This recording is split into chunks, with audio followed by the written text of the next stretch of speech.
So in this video, I'm going to talk a little bit about what portraits can show about someone and also those active choices that you can make and how they can inject meaning into your portraits.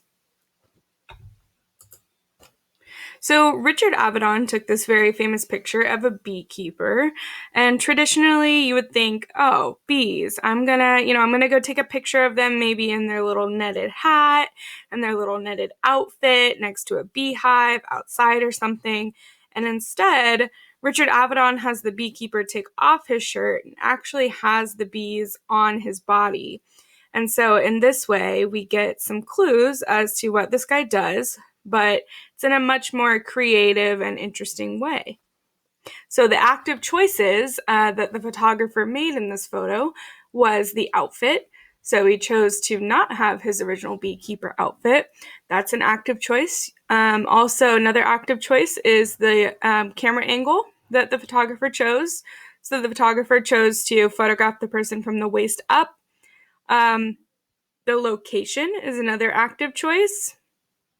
The lighting, another active choice. So this photo is by Irving Penn, and this is kind of more of a fashion photo, but I think that's what's really interesting about this picture is that instead of taking the picture straight on, Irving Penn had the model turn to the side because the structure of this dress was so interesting.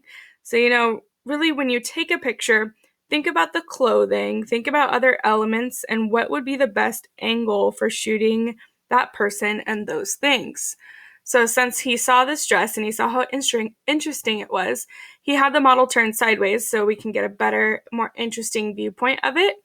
And so that's an active choice. Irving Penn was choosing the angle. He also chose the outfit, the location, the lighting. Those are all active choices. So this picture is a picture of Muhammad Ali, and it's great because first of all, it uses shallow depth of field. So it makes this fist much more important than his face. Remember, shallow depth of field means that the background is going to be blurred and whatever is closer to the camera is going to be in focus. Second of all, the angle turns us into Muhammad Ali's opponent. We see that fist coming towards us, and that is amplified by the fact that Muhammad Ali is looking right into the camera, and therefore right at us, the viewer. So a lot of these active choices that the photographer made make this a much stronger image. So again, those active choices that the photographer chose was shallow depth of field. He also chose the model's direction. Also, the outfit. Those are all active choices. But I'd say the main active choice in this photograph is the shallow depth of field, having that fist be in focus and everything else is out of focus, and also the camera angle. We're in the perspective of being his opponent. I think that that's what really works in this image, and that's an active choice. Here's another one. This picture, if we were to look at it, kind of get this whole like hipster thing going on. We have this antique stove in the background. We have this antique floor. He's got this little Casio keyboard and his harmonica here and longish hair. And his body language, everything works all together to make it look like almost like it was taken in 2002 or something. So those are all active choices. See, we see the outfit, the model's hair and makeup, props. These are called props. The location, the pose, all of those things the photographer chose. Those are all choices that the photographer made to help the image and help the viewer kind of be able to see what meaning or what feeling the viewer is trying to capture or the viewer is trying to see. So here is a photo of Loretta Lux, and it's my understanding when she takes her picture, she has a background in painting sometimes. She'll actually paint a background. Now, I don't know if she photographs it separately and puts it in digitally, or if she paints a background and puts it behind the kids. She'll also do some digital manipulation, and it's my understanding that she'll actually make the child's eyes a little bit bigger than what they would be in regular life, in real life. So again, digital manipulation is an active choice. That's her choice to make the eyes bigger in the image. And it's kind of helping to create this like unruly kind of image of these kids. You know, it looks kind of creepy. It's kind of weird. She's got these muted colors in the photograph that really kind of make you uneasy as well. And the look on the child's face. So all of those things are active choices. Now, in this image, I don't know a whole lot about what is going on, but from the clues, I can kind of get an idea. So, you know, I see this child holding this other younger child, possibly a sibling, and then we see what they're wearing, we see what their hair is like, we see the landscape behind them, and possibly a shelter or a place where they live here. We put all those things together to think about like, oh, you know, maybe this is often some other part of the world that we don't know. So the use of props can also be very important. So here, I like that they gave him a vintage soccer ball to hold. And, you know, he's happy, he's smiling, looking at the camera. He's holding the soccer ball, and it gives you an overall feeling about how he feels about his soccer career, right? He's pretty happy. And again, these are all active choices. The photographer chose to give him this old soccer ball, told him to hold it up to his face.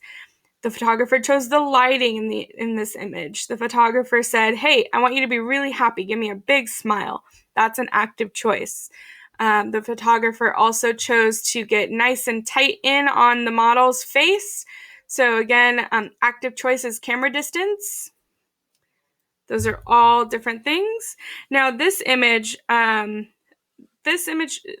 photographer took a bunch of pictures that I like to call awkward teenagers, but she went and took pictures of kids at the beach. And what I find is so interesting in these images is that there's this very kind of plain, you know, they're very plain. The background is really plain. You would just see the sand, the water, and the sky. And because of that, the body language of those teenagers is much more apparent and sticks out more. If there have been a lot of things going on in the background, we might have been distracted, like if there was somebody like playing in the water back here. But by keeping the background really plain, we're concentrating more on this figure. So again, that's an active choice. Active choice, location. This photographer chose to photograph them on a really plain background so that we would focus on the model here. This is an image of the director David Lynch, and he does really kind of weird and dark movies, and so I like that the photographer decided to light him in kind of a weird and dark way. You know, his hair's a little messed up, and everything all together gives that feeling that David Lynch kind of has in his films, you know, really menacing. So the active choices here, you know, are lighting, outfit, facial expression, hair and makeup, location. All of those are active choices. Here's another one. This is probably one of my favorite images. This is by Sharon Schott. And she takes pictures or does a lot of work of Iranian women. And she usually draws on the picture, which is why it's my favorite, because I'm traditionally a photographer, but I was taught to be, you know, an artist. So I think it's cool that I can combine both. So these drawings and writings are not actually on the woman's hands here. They're added later. And I think that that's really interesting because a photograph doesn't have to be the end of art making. It can be the beginning as well. So these are all active choices. Definitely the drawings on the hands. So you could say an active choice would be photo manipulation, whether it's digital or non-digital. The pose in this photo, definitely. The angle that the photographer is using to photograph this person, all active choices. Now, this one is by Trish Morsley. She does a lot of work about family, and she has her sister in a lot of her pictures. So I think it's interesting here that her sister is in the image but is cut off here. Um, so, it leaves us to wonder, like, why? Why is she cut off? What's going on in this image? Maybe it tells us, how they feel about each other or the role of her sister in her life. Also, her sister's wearing a dress while she's wearing shorts and a t-shirt, different kind of colors and everything like that. So I think we can take all of those clues and come up with some kind of meaning when we view this image. When I look at this picture, I think maybe possibly this girl, the photographer, is not used to being given all the attention, maybe because she's a tomboy, she doesn't want to have all the attention in the family. But since she's the photographer, she's like, no, I'm going to be the attention. I'm not even going to include my sister. And the reason I think that is because, like, the sister's in a dress and she looks like she's nicely dressed, and her sister here is, like I said, kind of tomboy-like. And this sister's probably used to getting all the attention. So Trish is like, nope, my turn. That's just kind of how I view this photograph. And again, just all those active choices that the photographer made. Here's another picture by Diane Arbus called Boy in Central Park.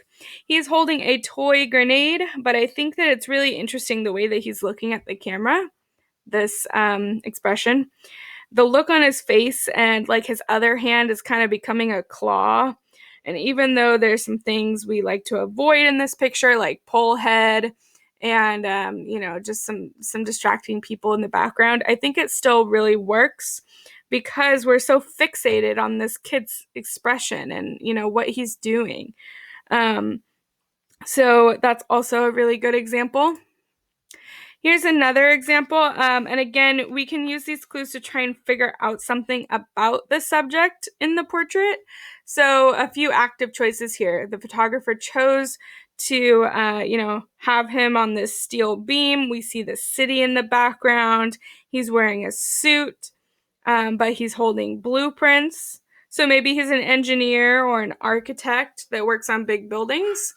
So the photographer chose to include all of those things so that we would, the viewer would, be able to get some sort of sense about the person, some sort of sense of who they are.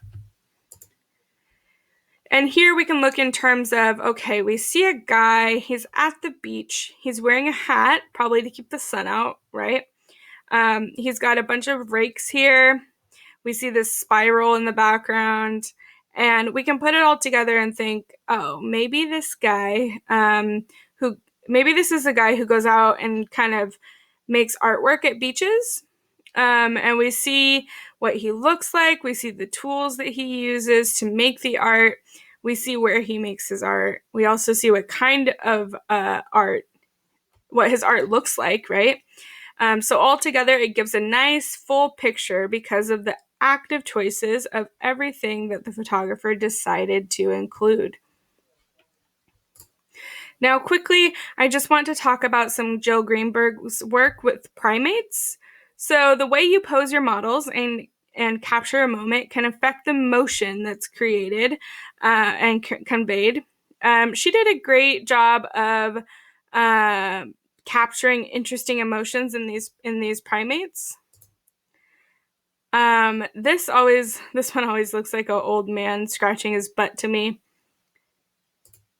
And whether, we get the sense that this is, this guy is, indifferent, he's thinking about something, this guy is a little upset, he's just kind of thinking or whatever, this guy might be a little sad. So the reason that I'm showing you these is because if Jill Greenberg can get this kind of level of emotion that we can connect, she can connect with primates in this way, I feel that you should be able to get that out of working with humans. So if you have any questions, please let me know, and I'm looking forward to seeing your photos.